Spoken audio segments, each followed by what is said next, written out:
ថ្ងៃសុក្រទី8មេសាឆ្នាំ2026ត្រូវនៅថ្ងៃ7រោចខែពិសាខឆ្នាំមមីអត្តស័កពុទ្ធសករាជ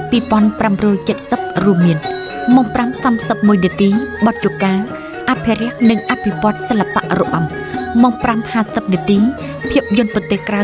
រឿងមហាយុទ្ធស្ទិលរឿងជួយមេឃម៉ោង6:40នាទីបទយកាប្រសិទ្ធភាពពីគោលនយោបាយអភិវឌ្ឍភូមិរបរនៅណាមទ្រង់បូរម៉ោង7កម្មវិធីព័ត៌មានម៉ោង7:20នាទីជីវភាពគ្រប់ទិសទីសូមអញ្ជើញទស្សនិកជនទស្សនាខ្លឹមសារកម្មវិធី